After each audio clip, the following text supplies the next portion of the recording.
McMillan. Hey, welcome to the show. Glad to have Kelly and also Heather here. We got a lot to talk about this week. And, you know, to break up a subject we've talked about the last 2 weeks, Kelly. Yeah, Christopher Bell. Copy, paste everything, or just rewind the tape of everything everybody's already said. The kid is impressive. And I kind of like the new tag, 3 Bell. But 4 Bell doesn't work as well. No, it doesn't. I thought that was pretty funny, too. That made me chuckle. Good call by Joe Gibbs Racing on social media there, right? It's always good when you can be clever and you're quick on the take on social, and you have something that sticks around for a while. So I think that one got some play. Yeah, and it didn't come easy for him, Heather. I mean, he had to work hard for that, holding off his teammate Denny Hamlin. But I would argue that he's become the number one guy at Joe Gibbs. Yeah, it was definitely exciting to watch the finish of that race for sure. And holding off Denny Hamlin is not an easy task for anybody, teammate or not a teammate.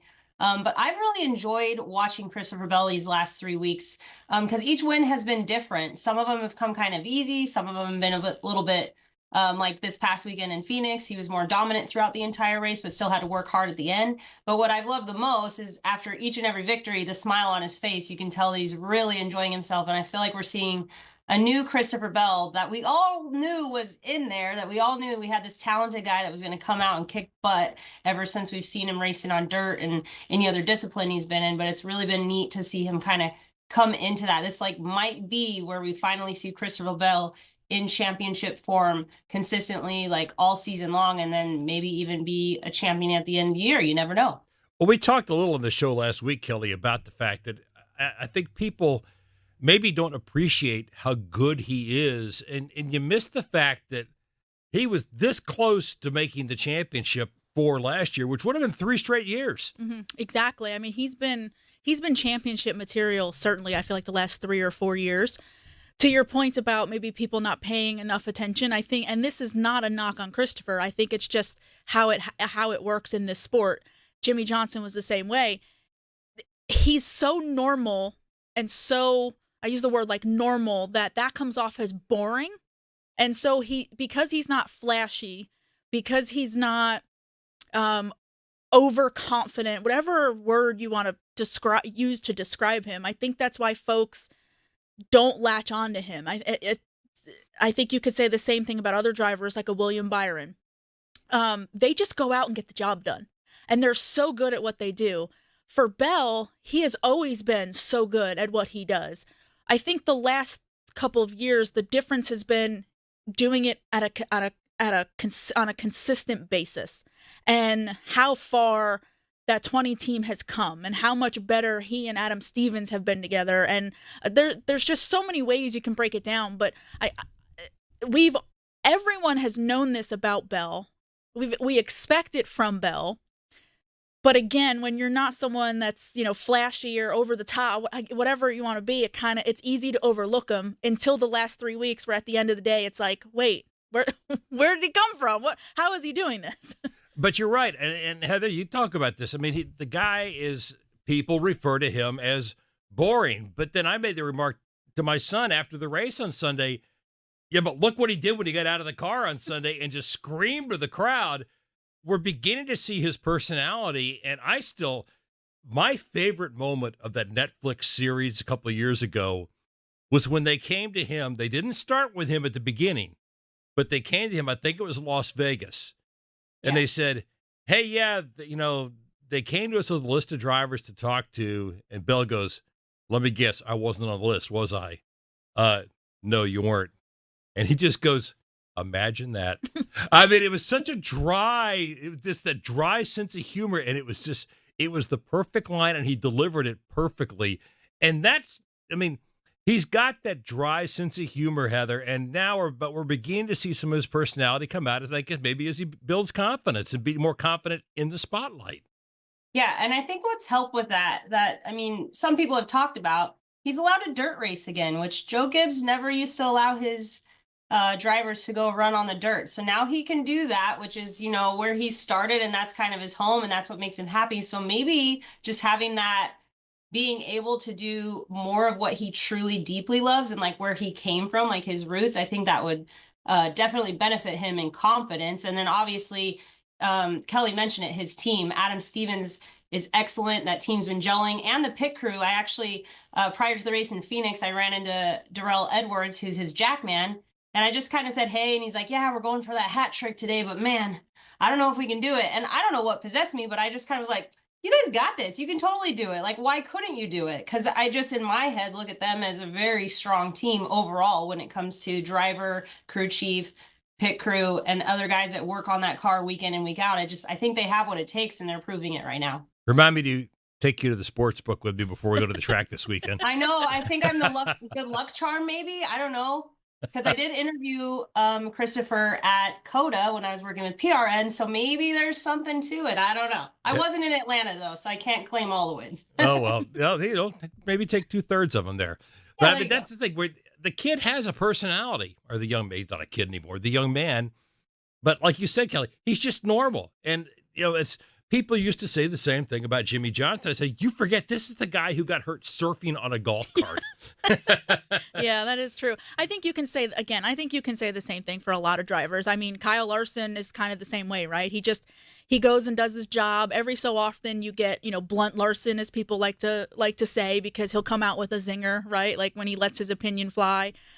Chase Elliott's the most popular driver, but I think a lot of people in the garage would say the same thing. Like, he's just so normal and so boring. He doesn't put himself out there. So, but in terms of Bell, yeah, I mean, I don't know what else there is to say, just because he just gets the job done. He keeps to himself. I think he's very well respected in the garage. He clearly has the talent.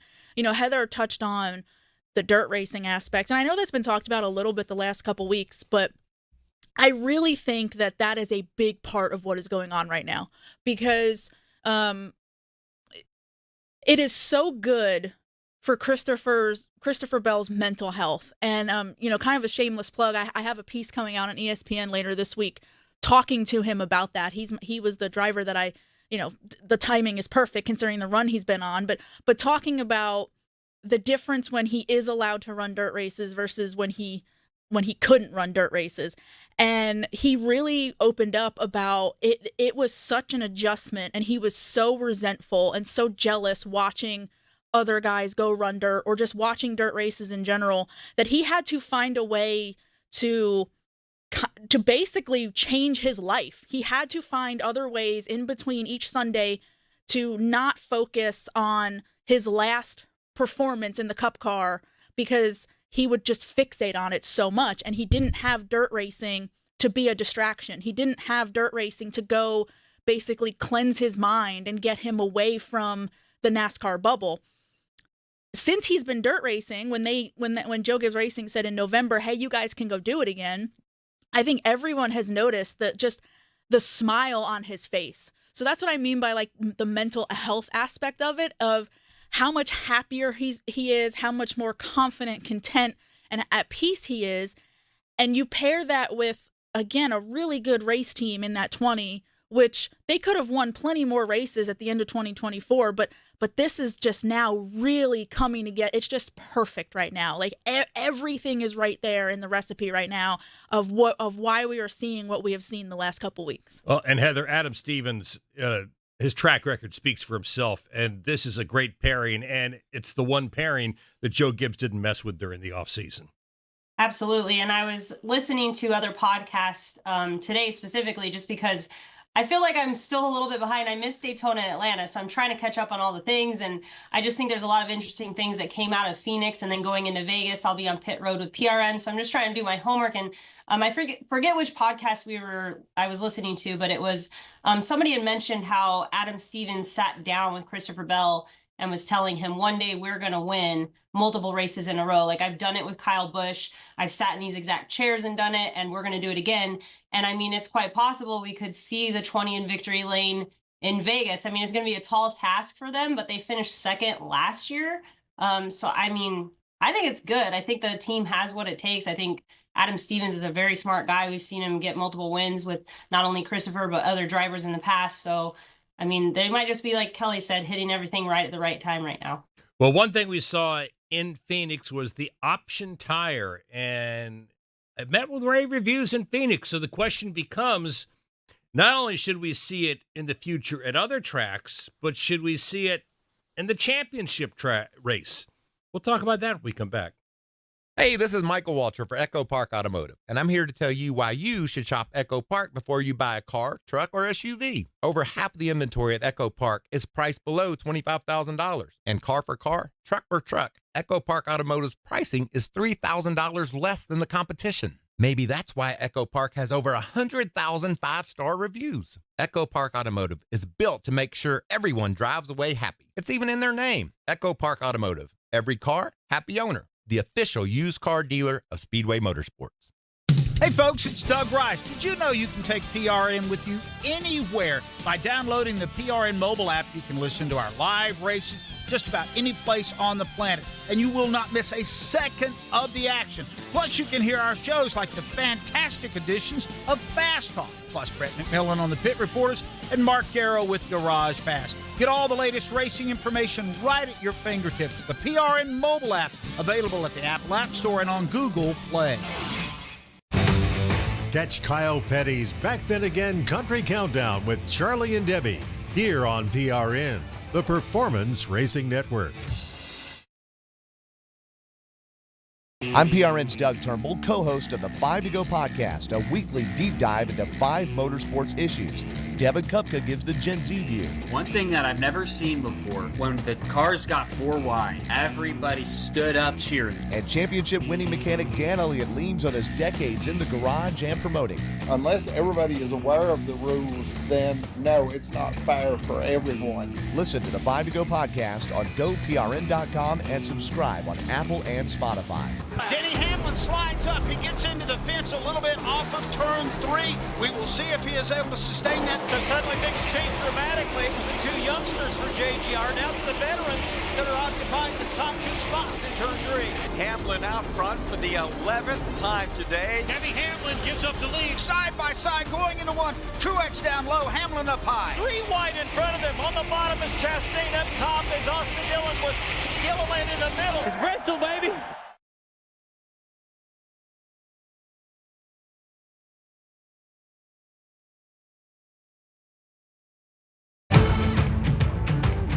Let's get back to more Pit Reporters on the Performance Racing Network. And welcome back, along with Heather DeBeaux from PRN and also with Fox, and also Kelly Crandall with Racer.com and ESPN.com. I'm Brett McMillan. Glad to have you with us. All right, we saw the option tire at Phoenix. We'd seen it before at Richmond. I don't think it worked as well at Richmond last year. And obviously we saw it at North Wilkesboro too, but it wasn't the same because it was an exhibition race, Heather. But I don't think it worked as well at Richmond as everybody kind of hoped. But, boy, I thought it worked fantastic at Phoenix last week. We saw comers and goers. We saw people that had problems on pit road that were able to use the option tire to move back through the field and get their positions back. I thought it was a home run. How did you feel about it being there? I thought it was great. I was on pit road with Jamie Little, and at a few points during the race, there was multiple strategies, like 10 to 12 happening. So keeping up with it was a little tricky for us too, because pit road's long, and then at Phoenix, it kind of curves all the way around. So not being able to physically see the tires at every single pit stall and knowing who was doing what got a little tricky at times. But prior to the race, I talked to, I believe it was Travis Mack, and he was telling me that Matt Kenseth was trying to peer pressure him into putting the reds on from the beginning because they had to start, I think, 36th or something. Unfortunately, we only saw the primary tires on at the beginning, but I think it would have been interesting to see if any teams would have rolled the dice and put reds on to start the race. But it was really cool when the first caution happened. Then we saw Ryan Preece come all the way from the back up to like third. We did see a lot of comers and goers and a lot of different strategies of, if the caution came out, let's take the reds off, go back to the yellows, save them for the end. If Ty Dillon didn't get that speeding penalty, where would he have finished during the race? But one thing I did want to note was I'm kind of curious how far those softer tire compounds would actually last, because I don't really think we saw too long of a run. Correct me if I'm wrong. I think it was maybe like 53 laps or so, and we saw Preece on the reds before the caution came out from that crash incident. And then I think he went back to primaries. But I was kind of interested to see how much fall off we would get on a really long run. Like I'm talking like 80 laps. Like would the tires even lasted past 60, or would we have seen them completely fall off and have to pit? So, but I thought it was interesting, added a lot of layers, kept it exciting. And then we still saw fastest car, if you will, of Christopher Bell winning. So either way, if we would have not had the soft tire, we probably would have seen that, but at least there was excitement and things to watch and keep up with throughout for sure. I know Logano had a long run on the Reds as well and got up front and was able to stay up there for the bulk of his run. But Kelly, what did you think about it? I thought it was one of the better Phoenix races that we've seen in recent memory, and that was the goal, right? It was to bring something that was going to help with the racing, particularly at Phoenix. And really, that's why they've been doing it at short tracks. You mentioned North Wilkesboro. They tried it out for the first time and then put it in a points-paying race for the first time at Richmond. So I agree with what you said about Richmond. I think we saw it could be used to teams' advantages. Daniel Suarez, I think, was one of the bigger ones at Richmond that used it for track position and led a lot of laps. But Phoenix, I felt like, was exactly what they were looking for, where you had an extra layer to the race. You had something more to talk about. And by giving teams the option to, no pun intended, to use the options when they wanted, it added that other strategy layer, as Heather was talking about, of who's using them when. You know, Joey coming through the field because he had a penalty and that not completely ruining his day. They had that in their pocket of, okay, we can make up time. To see Ty Dillon's team, one of those, Ryan Preece, you mentioned, to use it for track position to get up in the top 10. But you had the comers and goers, which was what we always talk about in this sport. We want to see races where people are coming and going. We want to see tire fall off and, you know, who's managing and who's coming through the leaderboard because they're doing something right or who's using up their stuff. So from all of that, I thought it was a success, and I really liked what I saw. And again, I felt like it just added more for people to talk about. Well, Heather, we see it in IndyCar with, you know, the two different types of tires that they run. Would you like to see it more often in NASCAR? That's a good question. I liked it.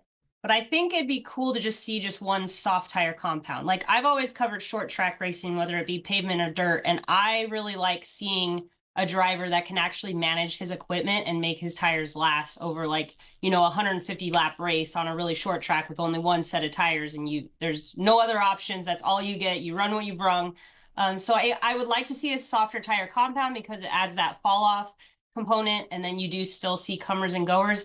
I don't know about having an option tire at races like we did in Phoenix, where you have, you know, the harder compound and the softer compound.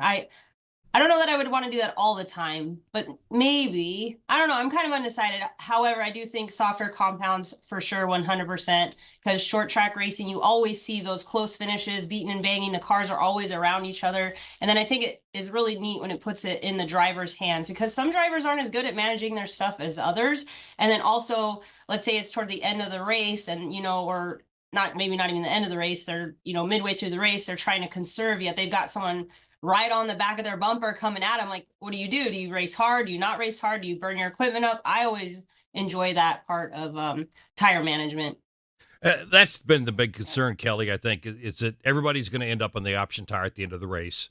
So is it really an advantage one way or the other? But as long as I think the key is that they put them on far enough out, you know, that it's not the last 10 laps of the race, it's the last maybe 25 laps of the race. So maybe they haven't, you know, maybe they've used up a little of the goodie on the tires before they get to the final sprint to the finish. Yeah, I mean, that's really kind of what we saw Sunday, right? I mean, I think majority of the field ended up on the red tires, and at that point everybody was pretty equal, right? Because when everybody's doing it, then it's just a tire. The disadvantage was for those who didn't have any sets left. And I think Joey Logano was one of them, that because the 22 team had used theirs so early, that by the time that the rest of the field had saved them for that last run at the end of the race, Joey was going backwards because, again, he became the one on the disadvantage. So, yeah, it at the end of the race, if everybody's going to save them for that's the optimal time, which it makes sense why it is, at that point, it just nets out if everybody's going to be on the same tire. So I'm in agreement with Heather, and I wrote this for Racer in my column today. I'm at the point where I feel like after 3 races, we've seen enough. The drivers like it for the most part, right? I feel like there's been more positive than negatives from the industry. So I'm at the point where, why is this not just the tire? Why is not just a softer tire that drivers have been calling for years. Why is this now? Why can we not just now take this to all the short tracks and maybe even the road courses? Because again, people like it, the drivers like it.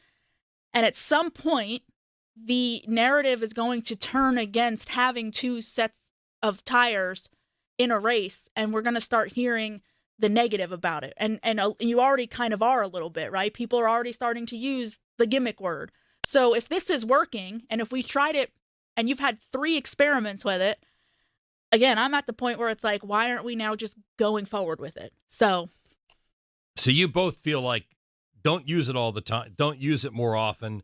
Just go with the softer tire, which I believe, Heather, Brad Moran said, the Cup Series director said on Sirius this week, that's kind of the intent for the championship race at Phoenix, is to come back with the option tire as the primary tire, the softer compound that's going to allow guys to kind of come and go and manage the tires, which is what the drivers want to put back in their hands. Sounds good to me. Let's do it. Softer tire compound at the Phoenix race. I think that'd be great. Because then if you had some other, I don't want to use the word gimmick, but if you had another layer at the championship race, then people are going to probably get upset if it doesn't go their driver's way, right? So you want to keep it as normal as possible for everybody. So it's just the best car beats out everybody else in the Final Four based on talent, setup, strategy, as opposed to, oh, they were on the option tire and the other guys were on the primary. Like you want to be as even keeled as you can, I think, for the championship race. Yeah. My fear would be that if you bring, and again, they're not going to, like they've been very upfront about this from the beginning, that there will not be an option tire for the championship race. It would just be the primary tire, because Heather's absolutely right. You don't want to find yourself in a position where we go to the championship race where the format and the one race playoff is already criticized for any number of directions. If you went to a championship race and you added in an option tire, let's say I'm Tyler Reddick from last year, where I'm clearly the slowest and the worst of the 4. All right, I just saved my option tires for the last stage, the last 50, 20 laps when, bank on a caution. I'm going to put those tires on. I'm going to be the champion. But I ran 4th all day to everybody else, right? That's what you don't want to happen. You don't want something to be determined by who saves their tires to the end. And that's why I think even going forward, doing it the way that NASCAR and Goodyear are doing it right now, you run the risk of falling into where a race plays out like that, where a driver in a team that can't get to the front on merit has the option tires in their pit box longer than anybody else, and all of a sudden they're top 5 or maybe winning the race on strategy when they were irrelevant most of the day. People aren't going to like that. So again, that's why I'm really hoping that we can just move away from how we're doing it now and figure out a way of just getting a softer tire into all of these races. All right, each week on the Pit Reporters, we give you a chance to go to GoPRN.com and vote in our poll. And this week, you get a chance to let us know what you think about the option tires. Should NASCAR run the option tires more often? Yes or no? Last week, we asked you, do you still believe that drivers will wreck their mothers for a win after that finish we saw at COTA? And this is interesting. We got 54% said, yes, I still believe they'd wreck their mothers for a win. 36% said it depends on who was behind whom. And only 10% don't think they would wreck their mothers for them. Only 10% said they've softened their attitudes over the years. All right, when we come back, you're going to be seeing more of Carl Edwards at the track. Stay with us. Whether your engine runs daily or only when you need it, Z-Max Micro Lubricant is the force you need against carbon buildup that can damage your engine. Combustion causes carbon and other harmful deposits to build up in your engine, fuel system, and transmission. And carbon is like sandpaper rubbing against your engine's internal parts. You don't want that. You want Z-Max Micro Lubricant. It soaks into metal and keeps your vehicle running at peak performance. Find out more at zmax.com or visit us on Facebook and Twitter. Protect your engine to the max with Z-Max. Imagine the roar of the engines, the smell of burnt rubber, the electrifying energy of the crowd. It feels like America. It's the Food City 500 NASCAR Weekend, April 11th through the 13th. It's racing the way it ought to be. This year, it's a triple-header weekend with the thrill of trucks, Xfinity, and Cup racing packed into 3 heart-pounding days. Visit BristolMotorspeedway.com for tickets and details. Mark Garrow's your host for Garage Pass here on PRN, the Performance Racing Network.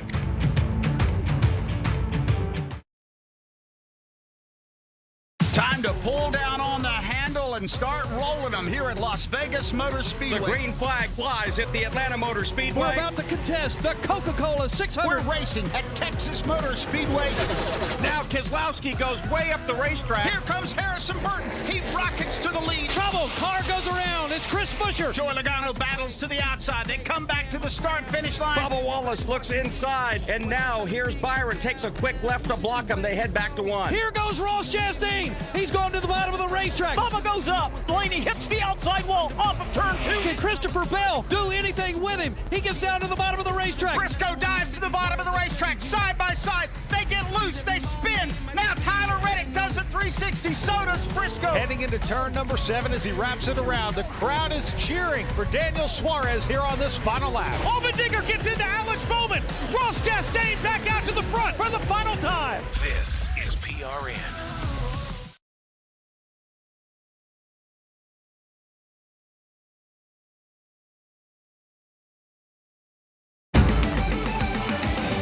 Brett McMillan returns with more of the Pit Reporters here on the Performance Racing Network. And welcome back along with Kelly Crandall from Racer.com and ESPN.com and Heather DeBeaux from PRN and Fox Sports. I'm Brett McMillan. Glad to have you with us. All right. Hey, Carl Edwards is coming back. Not as a driver. How about But he's that? going to be on the Prime telecasts for their 5 races this summer. He's going to be one of the guys on the desk, so to speak, not at the booth, but on the desk. He'll be there with Corey LaJoie, hosting, so to speak, pre-race, post-race. So they talked Carl into coming back. I guess he's decided he doesn't miss the sport, or he does miss the sport more than he thought he would. Yeah. I think it's great for Prime. It's a very good get, as some would say, right? That expression, because Carl is always someone that has always been very articulate, and he's very smart. And if you can get him to sit down and really talk about racing, he's very insightful. So now for him to be able to do it outside the race car, not having not in between activities, and only has 15 minutes, for him to really each weekend be able to dig into this coverage and be a part of it, I think is going to be a benefit for the race fans, because as I said, he's very insightful. So I have been very fascinated by the turnaround of Carl Edwards and how he walked away from the sport and the reasons he's given, and felt it was the right thing to do. And then when it became clear that he was going to be approaching Hall of Fame status, he kind of starts a little bit coming out of the woodwork, a little bit. Then he gets in the Hall of Fame, and now he's just back, right? Now he's going to do TV. So it's interesting how this has flip-flopped, where, again, he's felt like he did what he had to do for himself, kind of refreshed and taking care of his family. But I do, again, think it's a benefit for the sport to have him in it and be talking about it. Yeah, he'll be on there. Daniel Trotta will be the hostess, Heather, along with, as I said, Corey LaJoie, and then Carl will be the guys doing the pre and post race. I agree with Kelly. Carl was always a very outspoken guy, he well spoken as well. So I think he'll bring a lot to the table. Absolutely. I think everybody's always wondered, when is Carl going to come back? He's got to come back at some point and drive again, or where is he? Where did he even go? Everybody's always asked about that. And it's interesting to see him, like Kelly said, kind of slowly trickle his way back in. I think we saw him in Darlington this past year, and a lot of people were asking him, what are you doing? What are you going to do? Are you going to get back in a car? And I think, he probably deep down missed it a lot, because how do you not when you're a race car driver? It just seems like it's part of your blood and a part of your building blocks as a person at that point. But I am kind of curious, though. I really think they should give him the opportunity to get behind one of the cars, and even just for a test, even if it's just him at the track, just so he can see how those cars are from that standpoint, because that's one thing that he can't really speak to because he hasn't driven one yet. So hopefully they give him an opportunity to do that, and then maybe they can even film it and put it on as part of their first pre-race show or whatever. But it'll be exciting to have him back. He's always been a well-spoken and very respected and kind driver in this sport with working with media, and so it'll be nice to have him back. It's a great addition, and I think it's been really cool to see what these new networks are bringing to the table as far as the teams they've put together, and Amazon Prime has done a great job with who they've chosen for not only the pre and post race show, but pit road and the booth. I think it'll be really exciting to watch their little 5-race package coming up later this summer for sure. I'm just curious if he can still do a backflip. I'm sure he that can. too. Yeah. I'm not going to challenge him, but right. I'm sure he's still in very good shape. So. Before we take a break, I want to point out Joe Gibbs had a really good weekend last weekend. They won the ARCA race, they won the Xfinity race, they won the Cup race, and oh, by the way, their best day might have been midweek last week when they won the appeal on the Chase Briscoe penalty from Daytona by showing that they did not alter the spoiler and got all those points back, all those championship points back. And what they basically said is the part that they were supplied did not match up properly with the car. And, they said they had to screw it in. And sometimes, when you're trying to screw something in, it doesn't fit just right. And the screw kind of gets a little cockeyed. And that's what NASCAR saw, is the hole was not a perfect hole. And that was a huge win.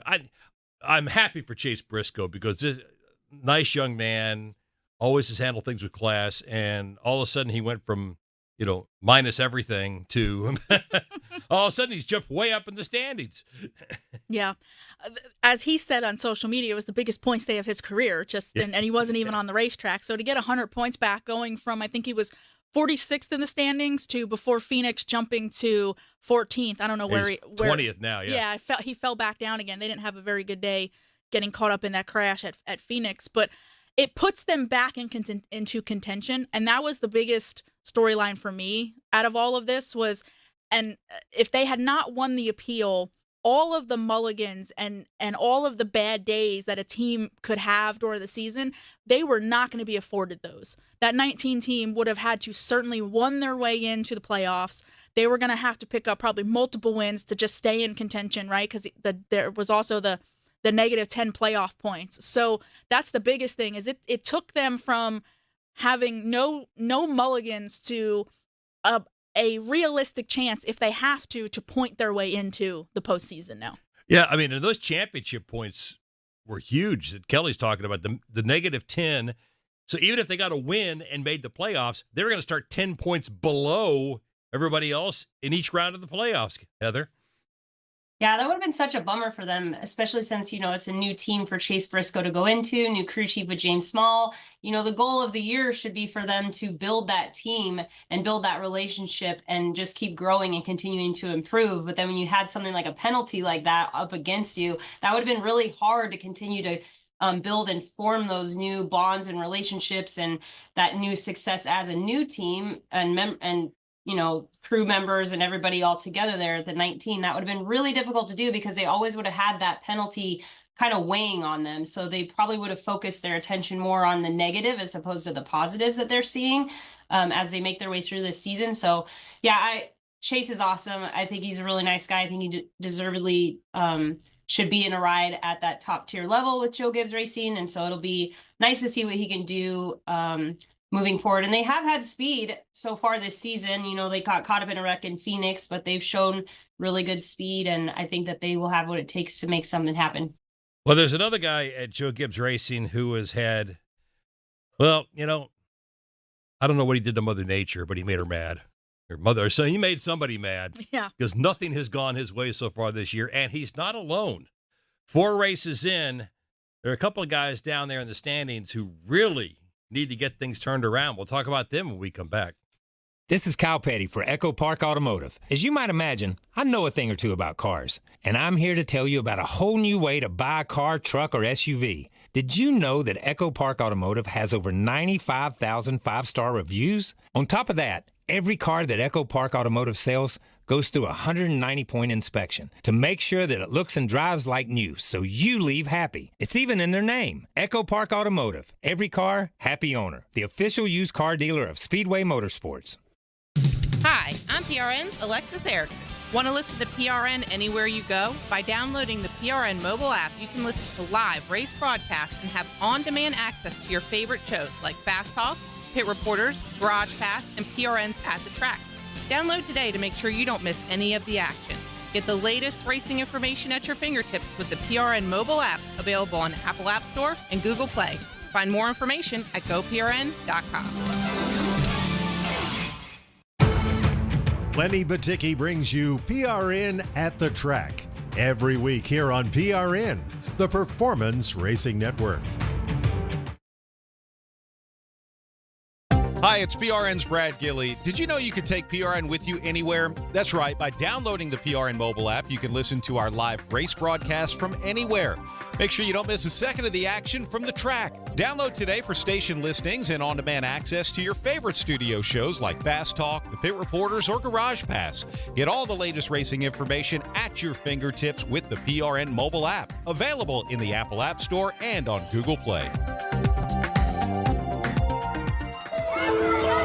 Hey, I'm Corley Joy for Speedway Children's Charities. The mission for Speedway Children's Charities has remained true since its founding almost 40 years ago, to care for children in educational, financial, social, and medical needs in order to help them lead happy and productive lives. So many children have benefited from our group in the past, but we need your help now more than ever. There's so much we can do when we all join together, so let's start today. Visit speedwaycharities.org to learn more. I thank you in advance for your help.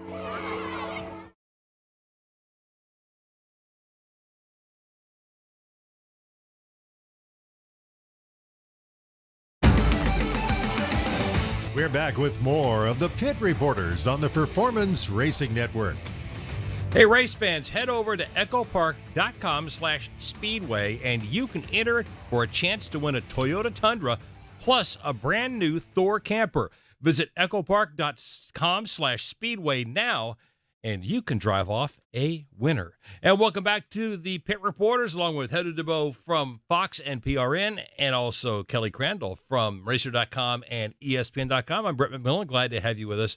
All right, Heather, there's some guys way down in the standings who have not had any luck so far this year. The guy I referred to going into the break, Ty Gibbs, 34th in the point standings. Brad Keselowski, 33rd. Austin Cindric, 32nd.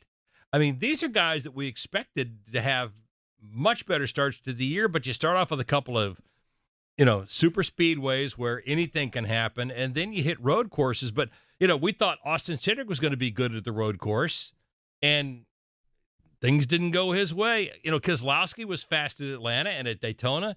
Nothing went his way. And Ty Gibbs maybe he put his shoes on in a different order or something like that. Just try to do anything to change his luck.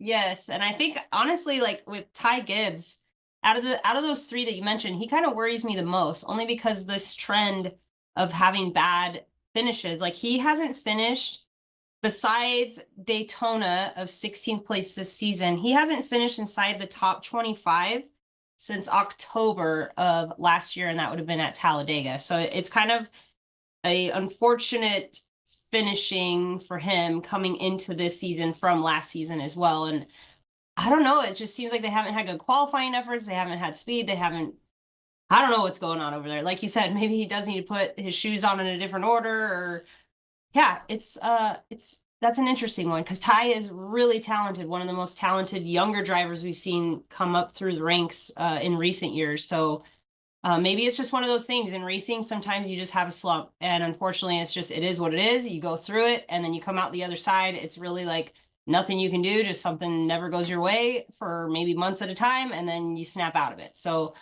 we shall see what happens there, but he's the one I'm probably most worried about, because I think the other ones I just have a feeling that Austin Cindric and Brad Keselowski, like they'll have something good happen for him in the next couple races, in my opinion. So we'll see. Kelly, is it easy to look at this and say, well, it's kind of an anomaly because you started the season with two super speedways and a road course?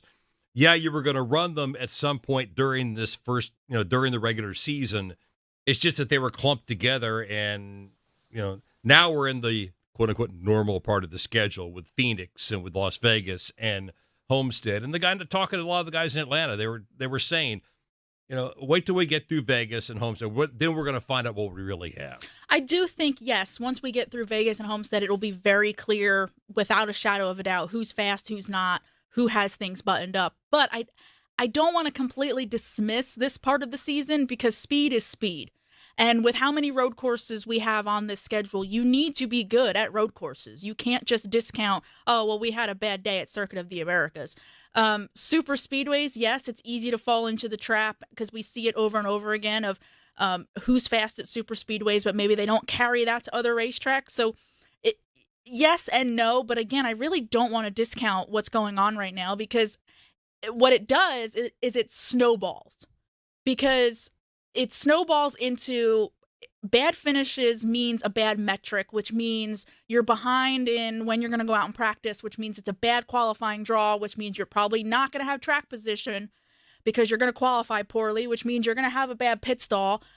And if you can't dig out of that, it's just going to get worse and worse, and you're just going to repeat the cycle every weekend. And before you know it, we're going to be into April and May and looking at the point standings, and these guys are going to be going, man, we just can't get out of this hole, right? Because it just gets too hard at that point. So there are some traps, yes, that we all can fall into at this point in the season.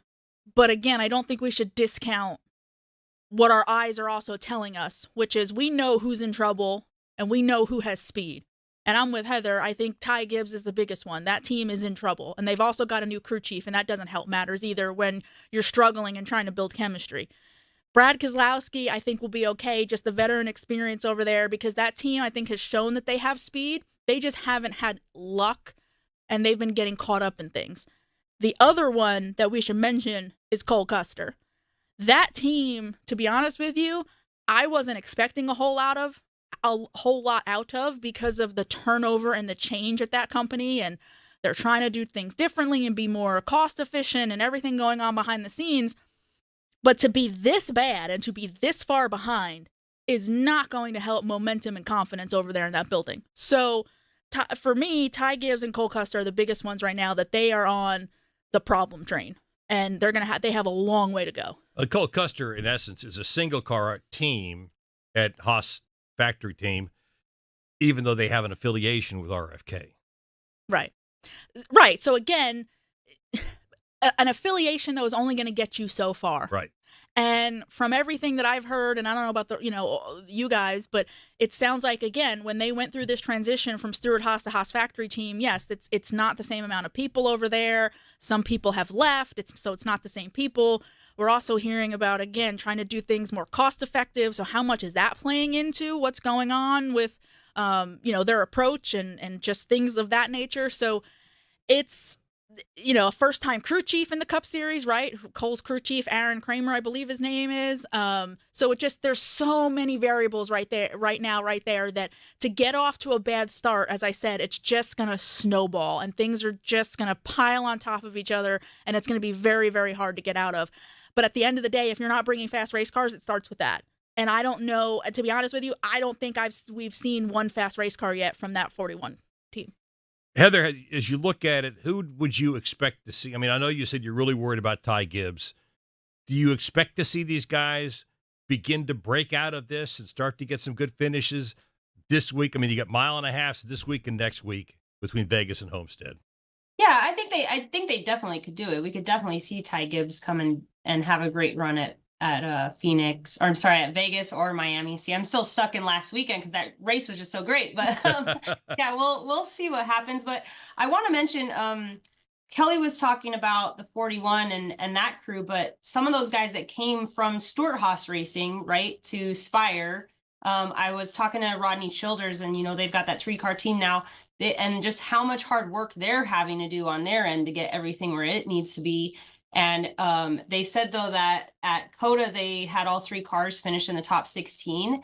And they were all mad on Monday because they feel like they've worked so hard that they deserve better finishes than that. Whereas the year prior, they would have totally celebrated all 3 cars in the top 16. So I think some of those teams that are going through the transition year of whether they have multiple teammates, new cars, single car team, they have a lot of growing pains and things that they still need to kind of work out that they're working through. So I think the team that can kind of focus and, keep a good head on themselves and try not to get too overworked or overstressed and just kind of focus on day to day, like what can we do today to get better for tomorrow, then that would be, I think, the team that can kind of pull themselves out of those holes. Because, mindset is huge. So if you put too much pressure on yourself, sometimes that can be a good thing, but too much pressure could actually lead you down the wrong direction. So it will be interesting to see what happens. But I think after these next couple weeks where we are at normal, just oval racetracks, what we're used to, bread and butter of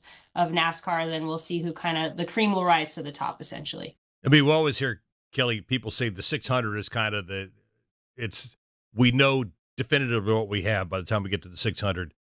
But it sounds like this year, Homestead really becomes the point that we're going to find out really what we have and if we got to make some major adjustments. Yeah, and I think it was always the Coke 600 in the past just because of how the schedule lined up of what races were when. But the schedule's changed so much in recent years that, yes, particularly looking at what we're doing right now, we will have hit every style of racetrack by the time we get through Homestead. And when you have back-to-back intermediates with Vegas and Homestead, that's why, again, I believe after this, there will be no shadow of a doubt. It will be very clear. Either you have speed or you don't. And again, we've been to road courses, and we went to the fast, I know it's labeled as a short track in Phoenix, that very fast 1 mile oval, and then starting the year with the traditional super speedway and then the super speedway hybrid. We've seen it all. So yeah, I think that's why this time around people are looking at Homestead as, okay, we will know where everyone stacks up once we leave that racetrack of kind of who if you want to say the contenders and the pretenders at that point.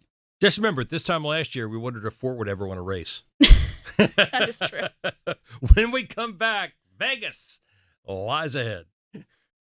When it comes to maintaining your engine to run at peak performance, trust ZMAX Micro Lubricant. ZMAX soaks into metal, so it's easy to add to your oil or gas to disperse carbon buildup in your engine, fuel system, and transmission. Protect your vehicle's engine to the max with ZMAX. Check us out at zmax.com or visit us on Facebook and Twitter to find out more about our full line of products.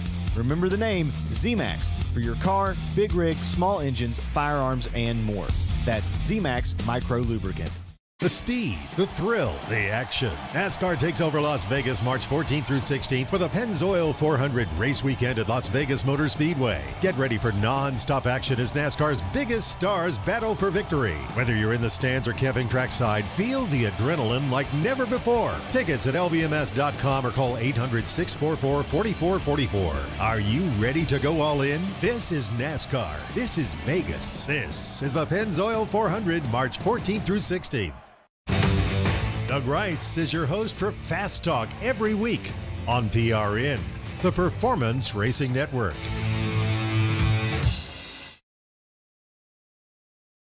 Dale Earnhardt, he's almost been deified. There's a mystique about him that's never been attached to any other driver, including your dad. I think there's two things for Dale Earnhardt that make him who he is. He was that guy that's your neighbor. I don't care if you live in a mobile home. I don't care if you live in a mansion. He's that guy that was your neighbor.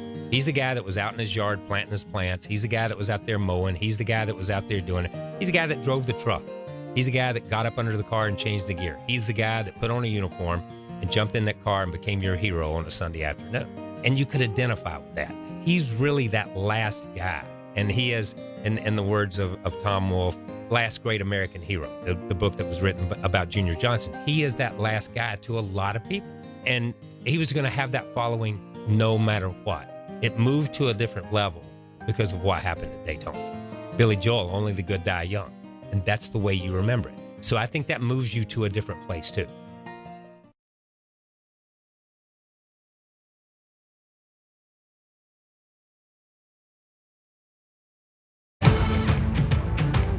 Let's get back to more Pit Reporters on the Performance Racing Network. And welcome back, along with Kelly Crandall from ESPN.com, Racer.com, and Heather DeBeaux from PRN, and also from Fox Sports. I'm Brett McMillan. Glad to have you with us. All right, this week we head to Vegas, and as we look back to, my gosh, since 2021, this has either been a Hendrick track or a Gibbs track. No, I'm sorry, a Penske track, not a Gibbs. There was one Gibbs driver that has won. But since 2021, it's been Larson with 3 wins, Bowman, Logano with 2, Byron. Mm-hmm. And then Denny Hamlin throws one in there too.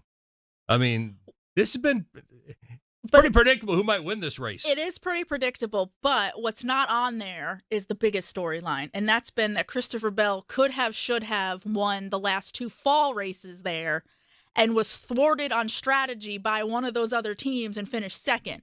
But he does have 3 poles. Right. He has 3 poles, and in the last 2 fall races, he's led over 200 laps combined.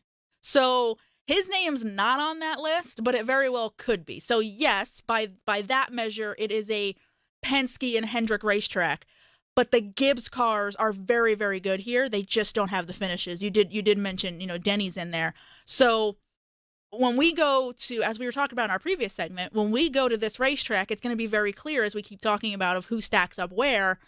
I expect this to be a Hendrick Gibbs race, but I think it'll be a very big test for the Penske cars, because this is, as you said, a racetrack that they should be good at, and we haven't really seen that yet this year, aside from the super speedways. So now, on a downforce, high-speed, you need horsepower racetrack, are they where they need to be? So I'm looking at, to your point, Hendrick and Gibbs, but is it going to be Penske then at the end of the day, as it normally is? So I think that, to me, that's the biggest storyline going into this weekend. Yeah, if I remember correctly, Heather, it was at Vegas last year that's as irritated as I've seen Christopher Bell at the end of a race.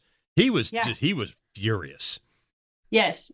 And I think he'll probably remember that as well. And just to go back to what Kelly said, so we've had 14 drivers in the Cup Series win 4 in a row. So if he were to do that, he would join a very elite group of guys. The last one to do it was Jimmy Johnson in 2007. But he very well could end up winning this weekend and put himself in victory lane to have 4 in a row to start the season, which would be history in the making.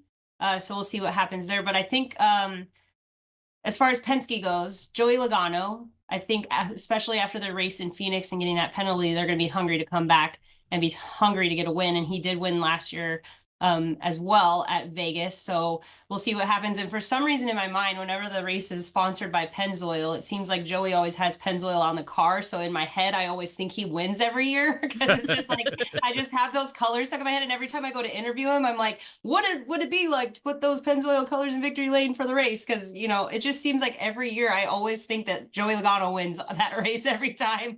But yeah, I think it'll be interesting to see what happens in Vegas. I think Larson will be strong, of course. And then maybe Willie B. I mean, those guys have been fast. They were close to getting more than the wins that they've already gotten this season as well. So we will see what happens. I just am excited that I get to be there to be a part of it all and watch it all unfold live.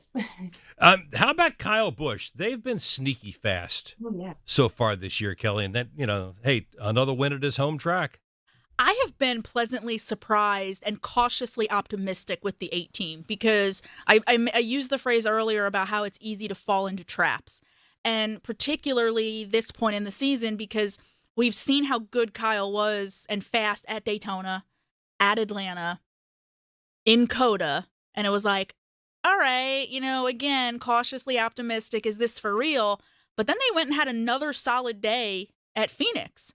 Quietly solid, didn't go and lead laps or dominate or anything like that. But for what this organization is trying to do by rebuilding themselves, essentially, and getting back to being consistent top 10 teams, to the string that they're working on right now is very impressive. And as we keep talking about kind of how people are stacking up, I'm starting to be more of a believer that, all right, maybe they do have the pieces and they have a foundation right now that they can work on as the season goes. So this weekend will be another test, as we just said, for the Penske cars going to a high-speed racetrack. If Kyle Busch comes out at Vegas and runs another solid top 10 day and shows speed, I will take another step forward in saying, okay, I think this team is maybe not back because they're not winning races, so they're not where they want to be, but they certainly have put themselves back into contention to be top 10 players.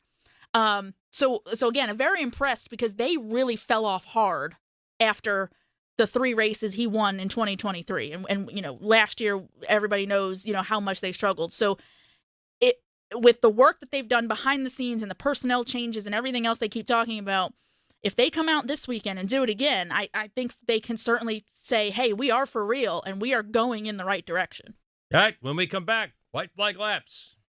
This is Kyle Petty for Echo Park Automotive. As you might imagine, I know a thing or two about cars, and I'm here to tell you about a whole new way to buy a car, truck, or SUV. Did you know that Echo Park Automotive has over 95,000 five-star reviews? On top of that, every car that Echo Park Automotive sells goes through a 190-point inspection to make sure that it looks and drives like new, so you leave happy. It's even in their name, Echo Park Automotive. Every car, happy owner. The official used car dealer of Speedway Motorsports. Hi, this is PRN's Brett McMillan. You know, you don't spend your life just sitting around, so what you need is PRN's mobile app. By downloading the mobile app, you can listen to our live race broadcast from anywhere. Make sure you don't miss a second of the action from the track.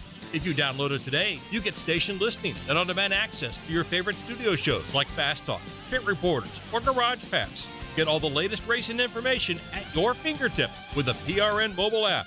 Download today. Available at the Apple App Store and on Google Play.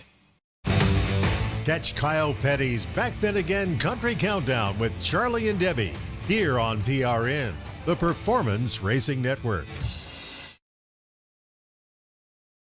Hi, I'm Ryan Blaney, a third-generation race car driver, and we dedicate a lot of our time to going as fast as possible. But when my grandpa was diagnosed with Alzheimer's, it was a very unexpected bump in the road for us. It's important to notice if older family members are acting differently, experiencing problems with their memory, or having trouble with routine tasks. Early detection of Alzheimer's can give your family time to explore support services, make a plan for the future, and access available treatments. If you or your family are noticing changes, it could be Alzheimer's. Talk about seeing a doctor together. Here's Christopher Bell. My Toyota Camry TRD race car isn't cheap to build and prepare. I have a pit crew that maintains and fixes my equipment. I have a spotter high above the track watching my back, talking me through turns and potential dangers on the track. I physically train to handle the stress of driving. And I have software helping my crew chief and engineers make the right strategy calls. And with all this, I never take my eyes off the road, and neither should you. One distraction can change everything in one instant.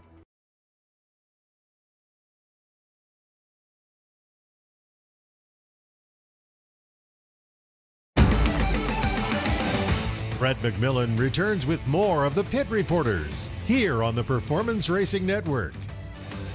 And it's time now for our white flag laps. And first up from PRN at Fox Sports, it's Heather DeBeaux. Well, Brett, for my white flag lap, I just want to see another exciting finish this week. I feel like every single race leading up to this point, we've had exciting finishes of drivers being neck and neck right down to the end with great battles. So I'm hoping we continue that trend in Las Vegas this weekend. All right. I'm with you 100%. Next up from ESPN.com and Racer.com, it's Kelly Crandall. We talked about this during the show, and I just want to reiterate it because I also put it on Racer.com because I'm with the drivers on this one. Soft tires is the way to go. We've heard it for years. Softer tires, Goodyear, give us a softer tire. They have proven they can do it, and I just really, really hope we are headed in the direction of getting soft tires throughout a race and not, as we were talking earlier, having two sets of them during a short track. So the spring 2024 Bristol race, I think, was a little aggressive in the tire wear, but if we can get somewhere there where these races are back to being tire management and in the driver's hands, I will be a very happy journalist, and I think the drivers will be very happy behind the wheel. So come on, Goodyear, soft, soft, soft. I hear you about the softer tires. I understand exactly what you're saying. I loved what the option tires brought to the table at Phoenix. It was an unbelievable show to watch. It was a lot of fun. Strategy was all over the place, and I liked that. It brought a lot to the table throughout the race. I don't care if everybody ended up in the option tires at the end of the race. We're in the entertainment business, and that race was entertaining from start to finish because of the option tires. It made it worth watching all the way through. I would like to see the option tires run more throughout the year. I like the idea of softer tires. I like the idea of drivers having to manage their tires. I think that puts a lot of this back in the driver's hands. Softer tires, yes, it is the way to go. But I like the idea of having option tires more often throughout this season, more often than just once every now and then. Quickly, Heather, who do you like this week? Oh, gosh, you're putting me on the spot. I guess I'm going to go with what I said earlier. Joey Logano. He's going to come back from a not-so-good race at Phoenix and end up in victory lane in Vegas. Kelly? Christopher Bell. Oh, 4 in a row for Bell. All the action will be on PRN. We'll talk to you next week on the Pit Reporters. Join us again next week for the Pit Reporters on PRN, the Performance Racing Network.